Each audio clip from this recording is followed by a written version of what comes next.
I feel like we have to start where we left things off. We're in the middle of this off-the-rails dinner that happens down the shore. Yeah. Why did that night take the turn that it did?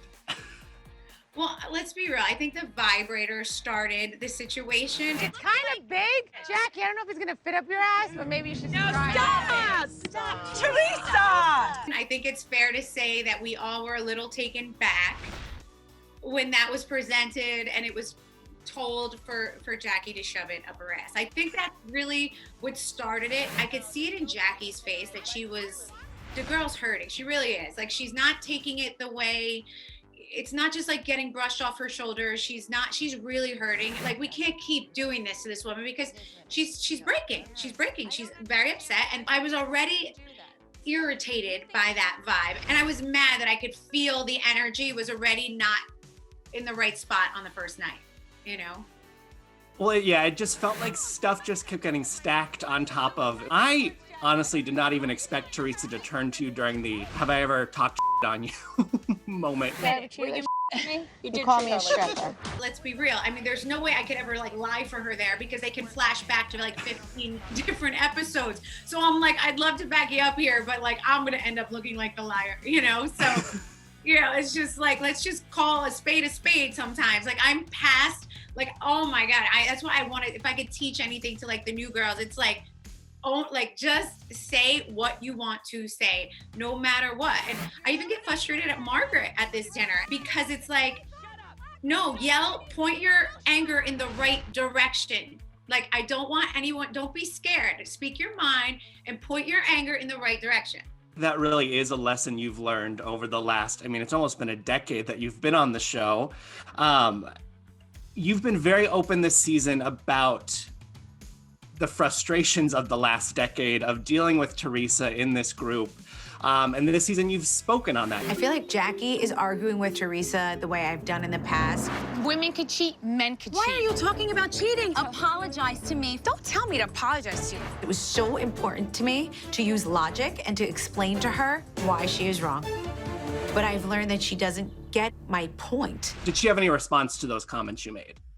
No, because I think she knows it's true. It's like, she's not the easiest person to like go back and forth with and use, like, you know, it's hard to explain, but like, you know, sometimes you gotta yes her to make it end. And I'm not saying that that's right or that's fair. I think in my case, I'm family. And if I were a friend or if I were Jackie, I get why they kind of battle it out because they have no reason to just say, all right, I'm gonna just let what you said like blow off my shoulder. They don't feel that way, where I'm a little bit more lenient because of my children and everyone. And listen, Teresa and we have an understanding now. We know each other. She knows like how far she can go with me, where before I think she used to push me more. She doesn't do that anymore. She knows where I'm gonna like explode, and she's learned me and I've learned her, and I think that we figured that out. I just don't understand how this gets resolved, and from what your co-stars have told me, it seems like maybe it doesn't ever get resolved. It just kind of gets put to the side. I don't know. Is there a resolution for someone's complete personality? No, there's never a resolution for that. How shocked were you by the "did you learn that confidence in jail" comment? I was shocked. Get that confidence in jail. In jail? Yeah, that's what I said. I was like, no. It's like two wrongs do not make a right. But I get how if you're coming for me, I'm gonna come back for you. So it's like one of those situations where it's just like, but Jackie comes back with like everywhere that it's really gonna hurt, you know? Right. We know Teresa left the table. I know she comes back. Does this fight intersect with then the cheese plate throwing moment, or are they two separate entities? No, I think it was boiling up, and then you'll see us have a little conversation about Joe Giudice. Joe is backing his sister up, saying nothing negative about her. And then she's mad at him for that. And then I'm in turn so frustrated because I'm like, when did we ever do anything that you really liked? Like, even when we're backing you up and we're like taking your side, like you were the best and you deserve better, we're still saying it wrong. So it's like, that is so frustrating because it's like that situation where you're damned if you do, damned if you don't. This fight has been teased at being at the level of the christening.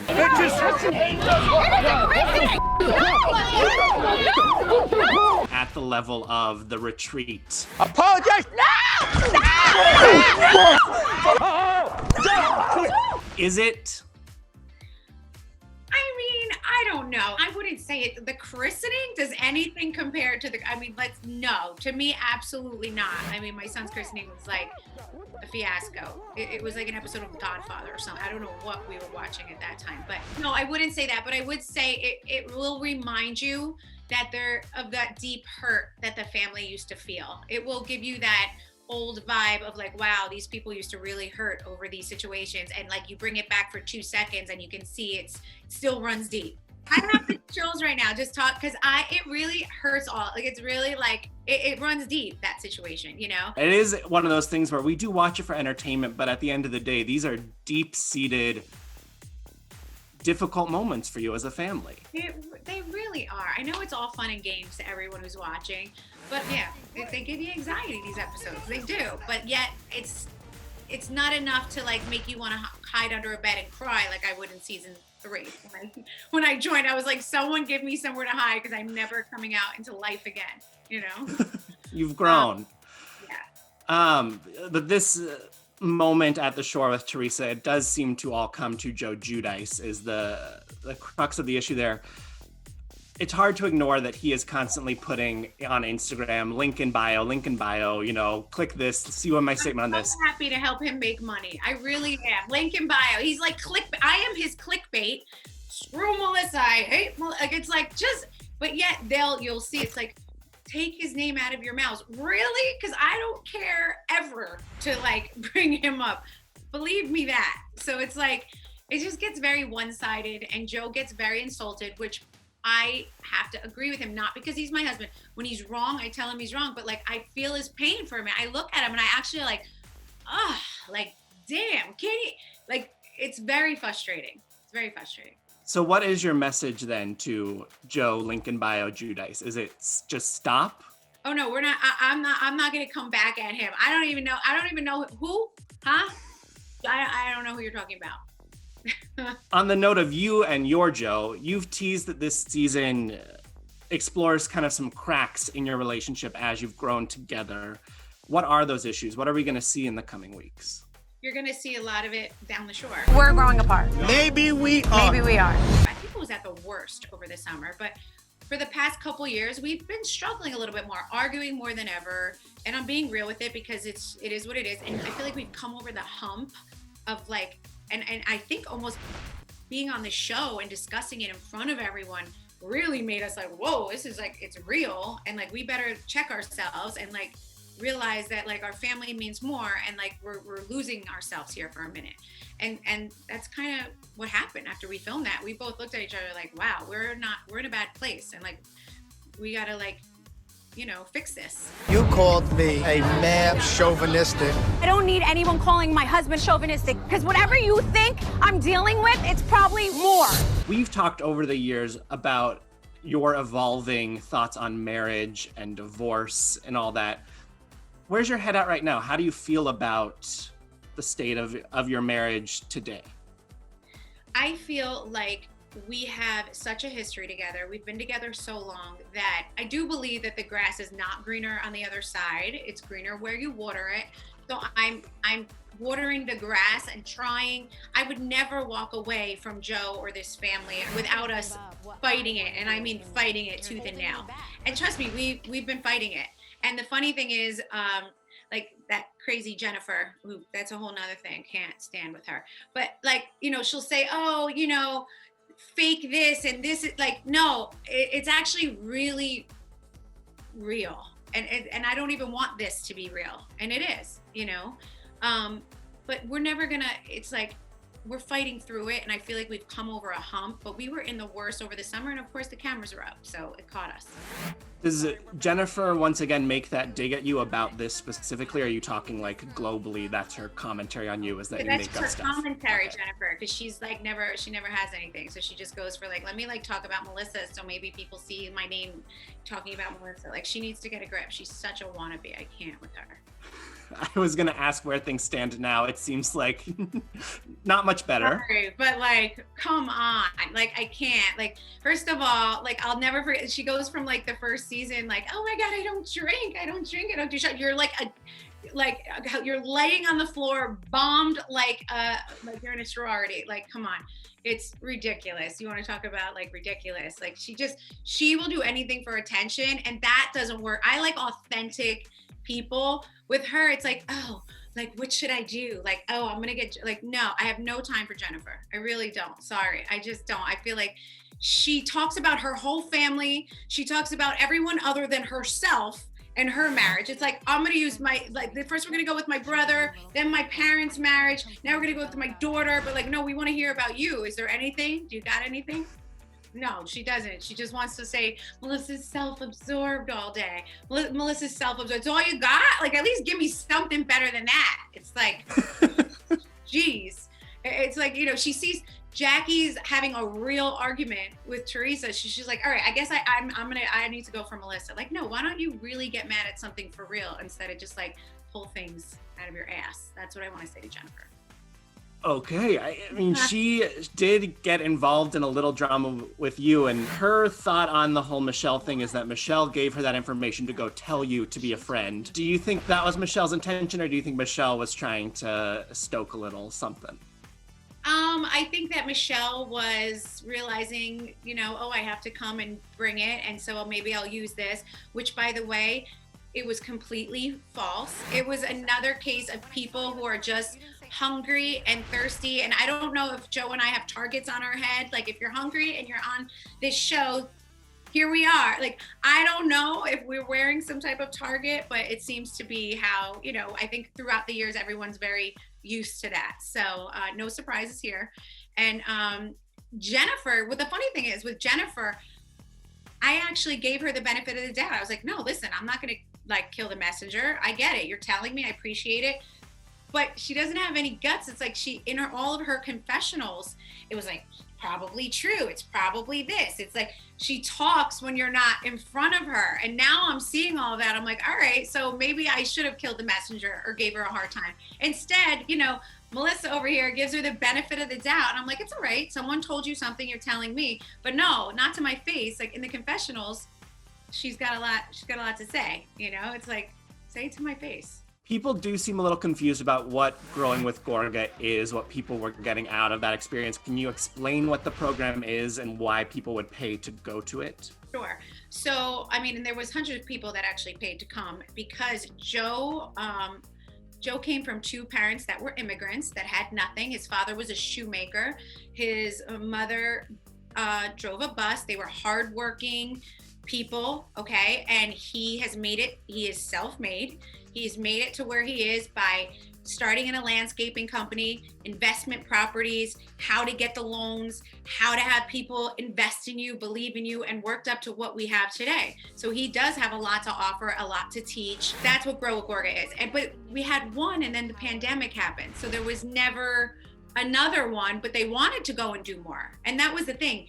If they did more, Joe was like, all right, this was a lot of work. Going forward, we can split it. That was the deal. Moving forward, we've never moved forward. We're in a pandemic. We're not having large groups of people come together. So right. We were like, what's happening and what are you talking about? That makes sense to me. Yeah. Can you explain the philosophy behind Joe's Instagram account? Who's making those posts and where does he find these quotes? Okay, I'm going to be so real with you on this. And you have to believe this. He does it himself. We laugh at him all day. I have to let Joe be Joe. And he loves these quotes. He loves to say quotes and find quotes and it's so not he doesn't even care. He doesn't even think about it. But it's I'm always like, what's this mean? What's this? And So it's even a little bit of a mystery to you too. Tonya will come down the stairs and be like, Dad, what is this? And he's like, what? It's funny. Everybody loves it. We're like, you just showed two grasshoppers humping each other. Like, why? And he's like, I don't know. Go get me ice cream. Like that's Joe. Like, I don't know how else to explain it. Like, and that's real. That is real. He doesn't even think about it. He doesn't care. He just does it. You know? On the note of Antonia, I feel like Joe's gotten a little bit of pushback over some comments he's made, kind of these old-fashioned views on how to parent a girl coming into young womanhood. What are you doing? What is that? Are you willing to put her on birth control? Has he changed his approach at all? I think being on this show actually helped him a lot. It does, because he does see his tweets. He sees when people are like, you're wrong. Like, you're wrong with your daughter. You're wrong with your wife. You're wrong. And it has helped. I'm telling you, the show has helped us in that manner, because it softens him and he reads them and he's like, all right. And I'm like, they can't all be wrong, Joe. We can't all be crazy. He's like, all right, you know. So it does help. I was thinking just in talking to you now of like, would this Melissa be sitting in front of me had the show never entered your life? I feel like you probably wouldn't be this evolved of a person if you hadn't had this experience. You're right, and that makes me very sad. I don't know if I would have had the opportunity. I know that that's who I am deep inside. That's how I lived before I met Joe. I was working 3 jobs when he met me. Literally, I had 3 jobs. I was putting myself through college. So I was very independent, you know? I was like living on my own. And I think that that's who I am. But then I also had beliefs in marriage and wanting to, you know, play house and all of that. But it's really deep down inside. I am a workaholic, independent, like get out of my way type of girl. To answer your question, I don't know, which would make me very sad, because I'll be honest, another dead honest thing, I wouldn't turn back for anything. Like, right. I'm really happy with the way it turned out. And I can't say the same for Joe. I can't say that he's happy, but I am. And that's the problem. Listen, I can't tell you what would have happened naturally if I wasn't on, if I didn't have all these opportunities and I wasn't opening businesses and running around the world doing what I'm doing. I don't know that I wouldn't have just found it inside myself and said, hey, listen, this is not, I got to go to work. Like, I don't know. But I do think that the show has definitely helped me to get back to who I really was. Well, I think that also contributes then to kind of the allegation that you do stuff just for show or for the show, because it's like, well, no, we're watching a woman come back into her own and explore different parts of herself each year. Right. Like, it's so real. It's frustrating for me if people say that that's not, first of all, Bravo is not down with that. You start doing any of that, you're gone. You know, right. They are not down with that. Listen, I've been on reality TV since I was only married for 4 years before I have been on TV. I don't think anyone understands, like almost my whole married life, I am on reality TV. I'm definitely at a point where I'm busier than I've ever been. So, you know, men get insecure. He's having like a moment, you know, you gotta give it to him, I guess. Has there ever been the conversation of Joe wanting you off the show, saying, let's go back to living a as private of a life as you can after you've had such a big life on TV? Yes. Yeah, he always says like, well, what are you gonna do when it's over? I'm like, all the other things that I do. Like, it's not the end all for me at all. And he's gotten questioned from interviews before where they've said, if you can do it again, would you do it or would you not? And he always says, no, I would not take it. And I always say I would. Right. But that's, his life has also grown and his business has also grown because of it. So I feel like that's, I don't fully believe him when he says that. Something like Grow with Gorga or writing his book, those opportunities come because of the show. Exactly. That kind of stuff is great for him. Yes. There are these fan conversations happening, like a cast shakeup, you know, maybe that would come after the season. Do you think that would happen after? I don't think it's happening. I think you guys have a solid group. I think they would add someone. I don't think anyone's going anywhere. If that's my personal preference, I think they would add someone, and I hope they do. I got to wrap up here, but I do have to ask you, what do you make of Gia's sad song becoming the anthem of 2021 and Cardi B endorsing it? I can't believe how many times Cardi B has like said something about it. It's crazy. It's so crazy because I see us standing there over her while she's singing this, and it's actually such a sad. Waking up in the morning, thinking about so many things. I just wish things would get better. I'm trying to get rid of them, but nothing seems to stay the same. It was such a sad day, and for now everyone to kind of make it like a funny thing, it's great. It's like kind of like it went full circle, I guess. It's like, see, you can, and now G is happy and she's doing great. So I think it's inspiring to show like this little girl was like going through something, and now we're all like singing about it on TikTok. It's crazy. I think it's insane. I'm like, I'm sure she's like, cloud nine over it. It's so funny. Well, yeah, and it's really has gone full circle because she even made a TikTok. Waking up in the morning, thinking about so many things. Now it's got to be 10 years later. That was season 3, so it's like 10 years. Right. Yeah. So yeah, her first reaction when it went viral, she was like, "I'll never live this down." But I think once Cardi B endorsed it, it was like, All okay, right, now I'm gonna go for take it. Yeah.